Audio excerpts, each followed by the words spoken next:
I used to believe that trust was something you earned once and then carried forever. I believed marriage was a safe place, not a battlefield. Welcome to my channel. Here, you'll find amazing stories and exciting content. Make sure to hit that subscribe button and join our journey. Thanks for stopping by. Don't forget to subscribe and stay tuned for the best videos we have for you. For years, I defended my husband even when people joked about his long trips and sudden meetings. I told everyone the same thing. He works hard, he loves his family, and he would never lie to me. That belief died in one morning. It didn't die loudly. There was no argument, no accusation, no screaming. It died quietly, the way something precious breaks when you don't even realize you dropped it. I was standing near the window, watching the street below, when my phone rang. The number wasn't saved. Normally, I wouldn't have answered. But something inside me said pick it up. The voice on the other end was careful, hesitant, like someone who didn't want to be involved, but had no choice. I remember my heart slowing down instead of racing. My mind immediately searched for explanations, excuses, anything that made sense. My husband was supposed to be away. That was the truth I knew. That was the truth I trusted. Yet with every word the caller spoke, that truth started to rot. By the time the call ended, my hands were cold. I didn't sit down. I didn't cry. I didn't call my husband. I didn't ask for clarification. I already knew that whatever explanation I demanded would be another lie.so. I took my bag, locked the door, and left. The drive felt endless. Cars moved too slowly. Traffic lights stayed red for too long. The city felt like it was mocking me by continuing its normal routine while my entire life was breaking apart. I replayed memories without asking them to come back. Our first apartment. Our shared jokes. The way he promised me stability when I left my job to support his career. The way he said everything he did was for us. I clenched the steering wheel tighter.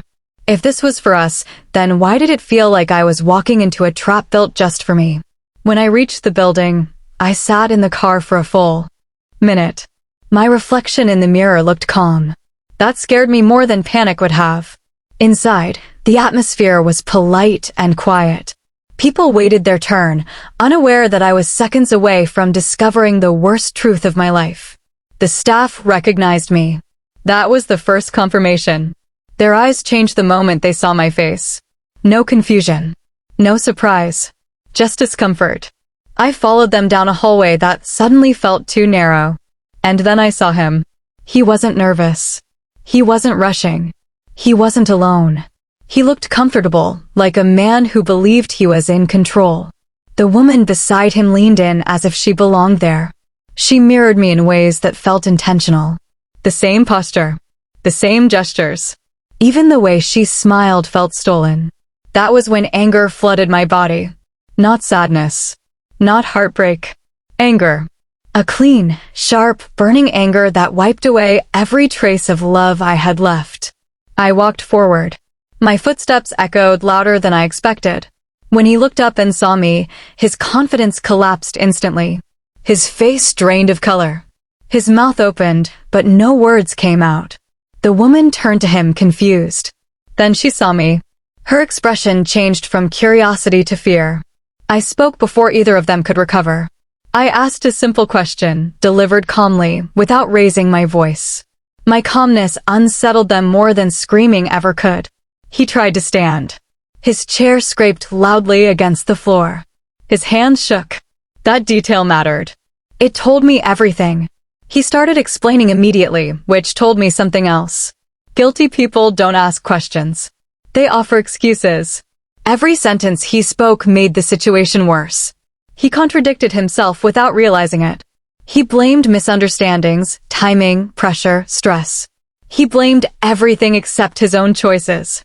The woman finally spoke up, trying to defend herself. That was a mistake.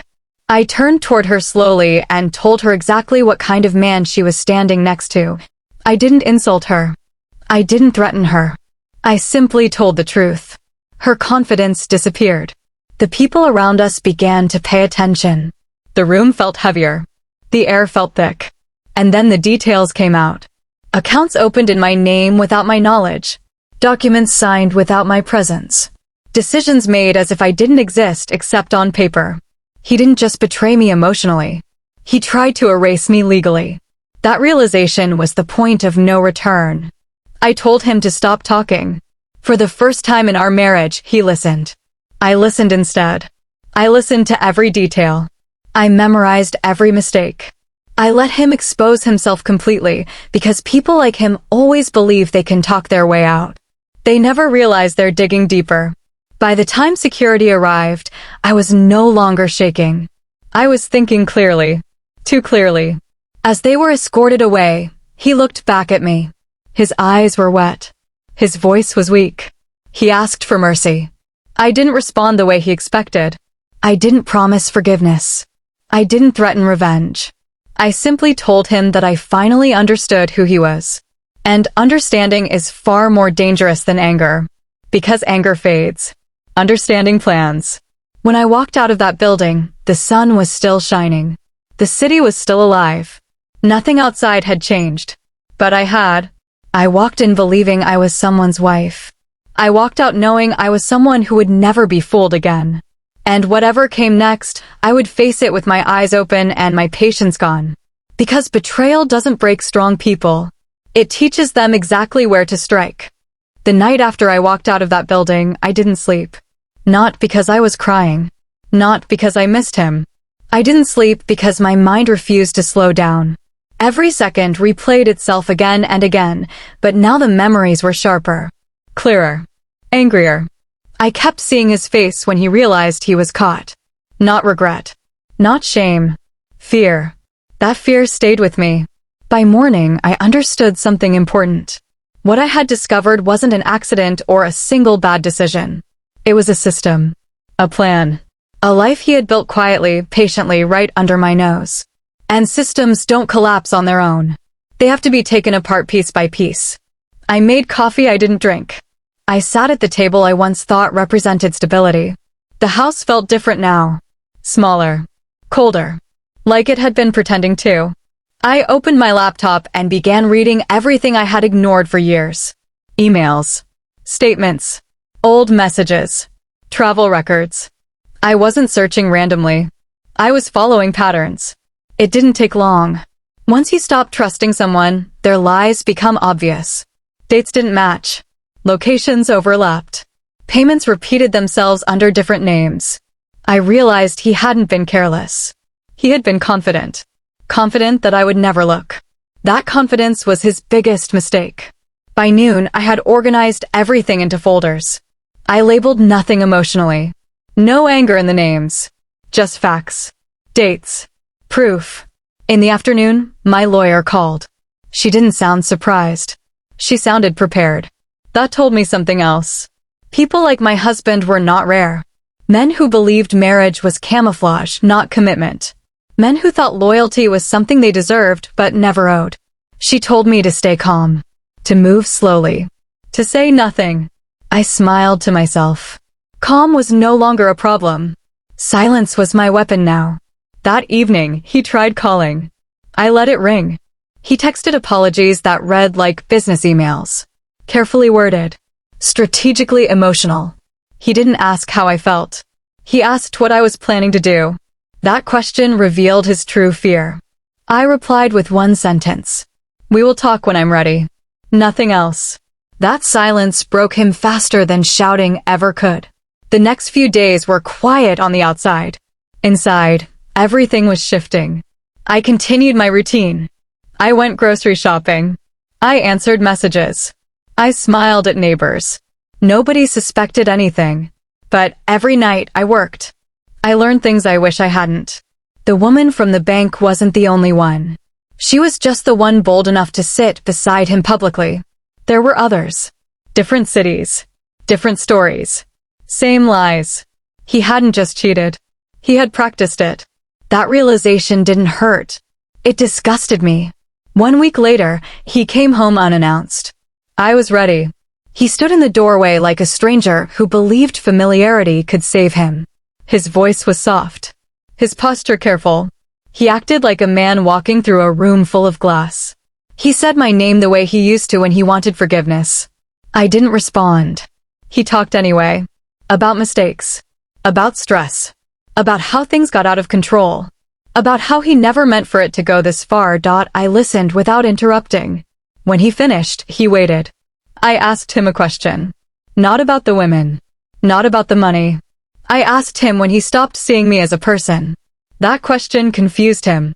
He tried to answer logically, which proved my point. I told him I already knew everything. Not emotionally. Legally. Financially. Completely. His shoulders dropped. He asked me what I wanted. That was the moment power shifted permanently. I told him I wanted the truth. All of it. No protection. No excuses. He talked for hours.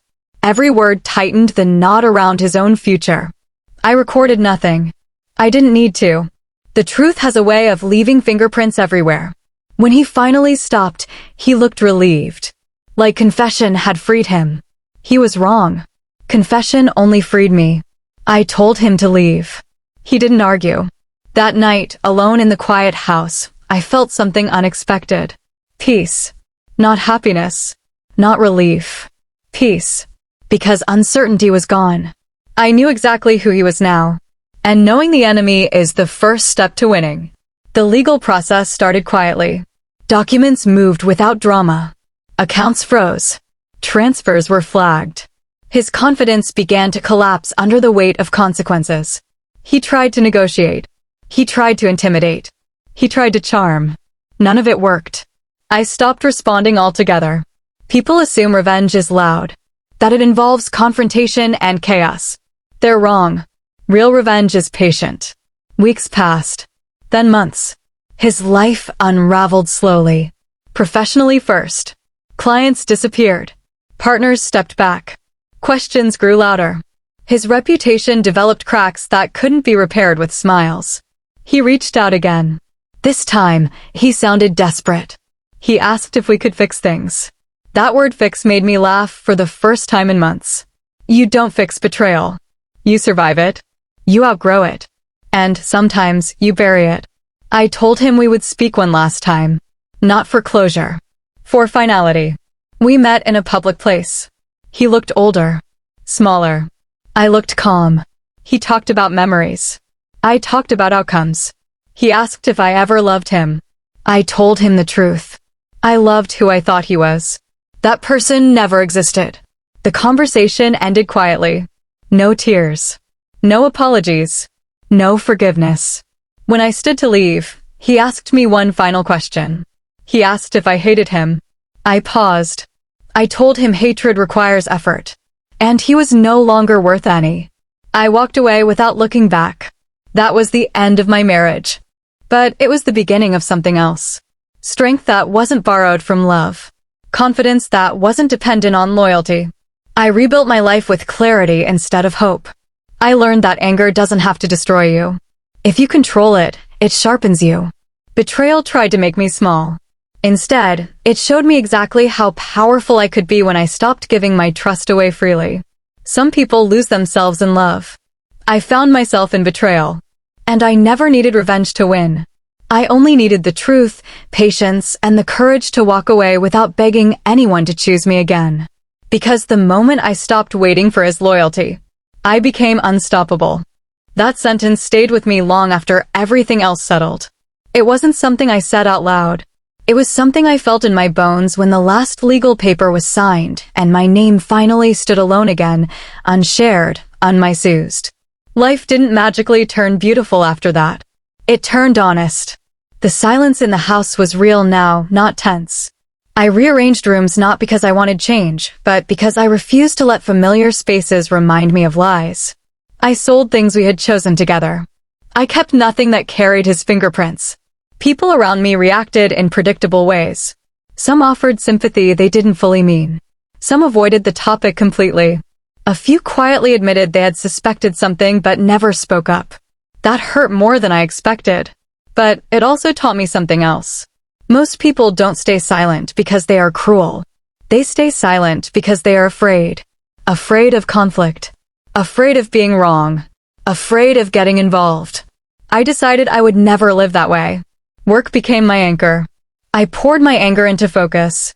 My clarity into decisions. For the first time, I wasn't adjusting my life around someone else's ambition. Every choice I made belonged only to me. That freedom was intoxicating. Then the consequences I had set in motion reached their final stage. I didn't hear about it directly from him. I heard it from someone else, someone who spoke carefully, like they were delivering news that could explode if handled wrong. He was under investigation. Not rumors. Not gossip. Formal questions. Audits. His name had started appearing in places he never wanted it to. I felt nothing at first. No satisfaction. No joy. Just confirmation. Actions don't disappear just because love once existed. A few days later, he showed up again. This time, he didn't ask permission. I was ready for that too. He looked broken now. Not emotionally. Structurally. Like a man whose world had lost its framework and collapsed inward. His confidence was gone. His voice shook when he spoke. He said my name like it was an apology. I let him talk. He always talked. He said he was losing everything. His job. His standing. His future. He said people were turning away from him. He said the woman he thought would stay had already left. That part almost made me smile. Almost. He asked me if I could help him. Not as his wife. As a person who knew him. That request crossed a line he didn't even see. I told him something I hadn't planned to say. I told him that the worst thing he did wasn't cheating. It wasn't lying. It wasn't even stealing my identity. The worst thing he did was assuming I would always clean up his mess. That assumption ended that day at the bank. He fell silent. For the first time, he truly understood that there was no version of reality where I saved him. I told him to leave. When he didn't move fast enough, I repeated it.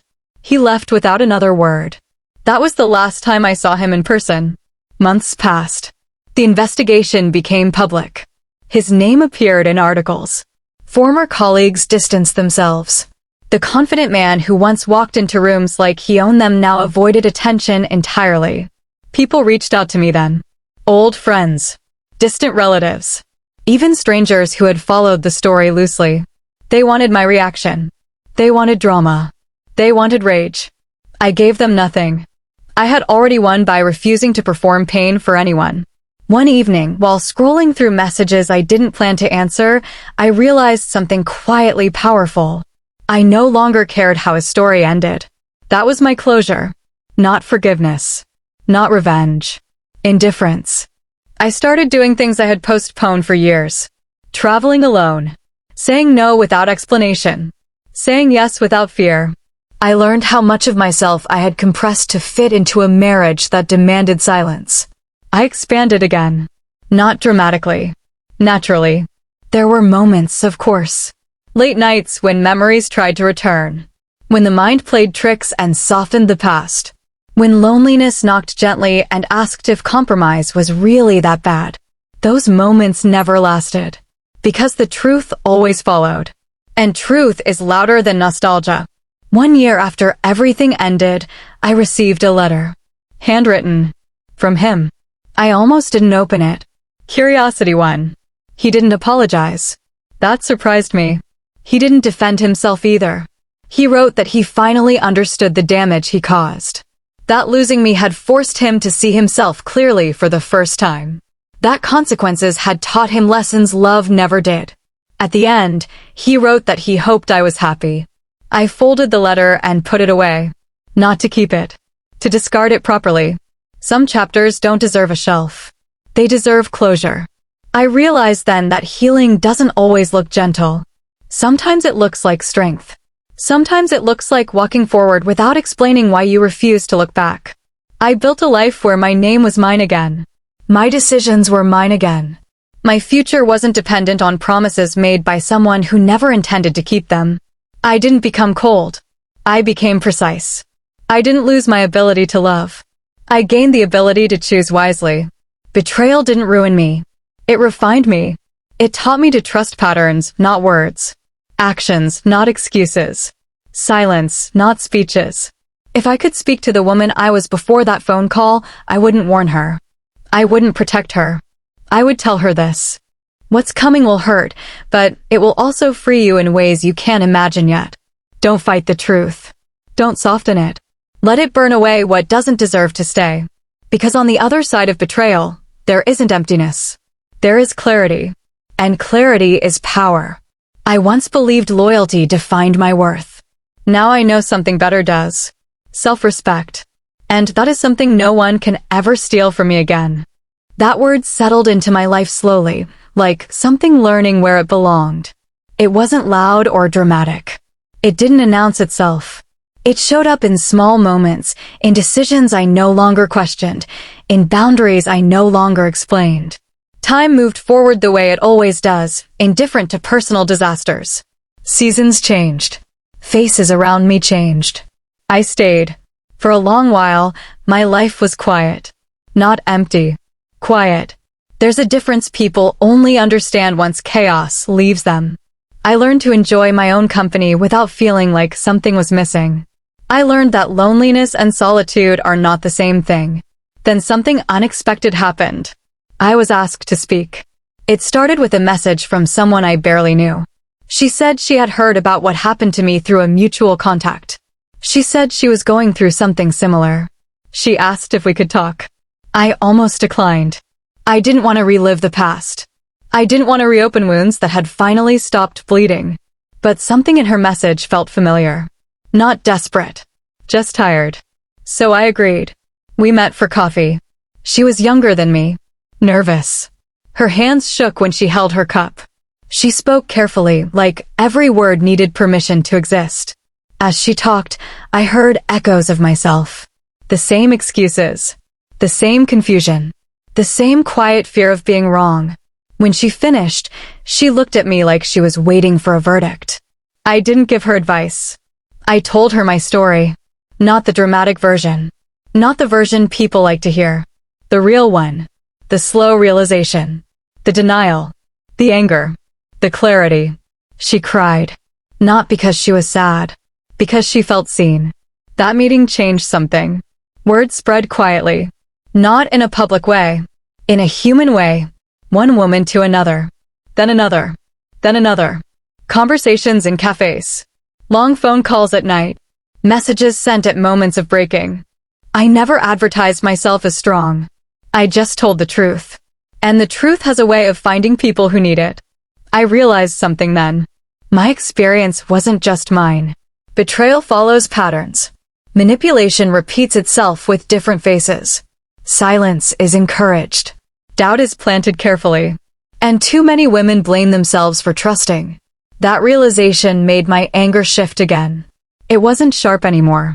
It was focused. I started writing. Not for an audience. For myself. I wrote down everything I had ignored. Every red flag I explained away.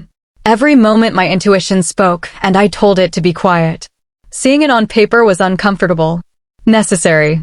Eventually, those pages became something else. Structured. Clear. Honest. Not a story of survival, but a map of awareness. I shared parts of it with a few women who trusted me. They told me it helped. That word again. Helped. I didn't set out to become anything to anyone. I didn't want a label. I didn't want recognition. I just wanted meaning from what I had endured. One evening, while organizing old files, I came across a photo from years ago. My wedding day. I stared at it longer than I expected. I didn't feel pain. I felt distance. Like looking at a version of myself I respected but no longer recognized. That woman believed love meant patience without limits. She believed endurance was strength. She believed staying quiet kept peace. I wished I could reach through the image and tell her what I know now. That peace built on silence is not peace. It's surrender. Life tested that lesson again when he tried to return. Not physically. Through a message. It was short. Controlled. He said he had been thinking about me. That therapy had made him realize things. That he hoped someday we could talk as friends. Friends. The word sat there like an insult disguised as humility. I didn't respond. I didn't need to. Silence is not avoidance when clarity exists. That chapter was closed, sealed, archived. And I had learned not to reopen doors just to prove I could walk away again. Months later, something else happened. I fell in love with my life. Not a person. My life. The routines. the choices, the independence, the certainty that I would never betray myself again just to keep someone else comfortable. That certainty changed the way people interacted with me. Not dramatically. Subtly. Some leaned in closer. Some stepped back. Both reactions were informative. I began to notice how often people mistake kindness for permission. How often they test boundaries disguised as jokes. How frequently discomfort is dismissed to avoid inconvenience.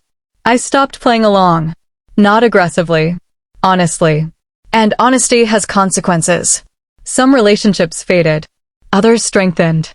I accepted both without regret. Then came a day I didn't expect. I ran into him by accident. Public place. Crowded. No warning. For a moment, the past tried to rise up. Muscle memory. Familiarity. Habit. But it didn't last. He looked at me like someone looking at a closed door they once lived behind. He nodded. I nodded back. That was all. No conversation. No emotion. Just two people acknowledging a history that no longer had power. As I walked away, I felt something final settle. Completion. Not because justice had been served perfectly. Not because he had suffered enough. But because I no longer measured my healing against his downfall. I had moved beyond reaction. Beyond explanation. Beyond needing anything from him at all. That night, I slept deeply. No dreams. No restlessness. Just rest. I understood then that healing isn't about becoming someone new. It's about returning to who you were before you learned to shrink. Before you learned to doubt yourself. Before you learned to prioritize someone else's comfort over your own truth. I didn't become fearless. I became brave enough to feel fear and act anyway. I didn't stop loving. I stopped abandoning myself. That distinction changed everything. Today, my life is not perfect. But it is mine. Every choice. Every boundary. Every quiet moment of self-trust. I don't tell my story to warn people away from love. I tell it to remind them that love without respect is not love. It's erosion. And erosion destroys slowly, silently, until there's nothing left.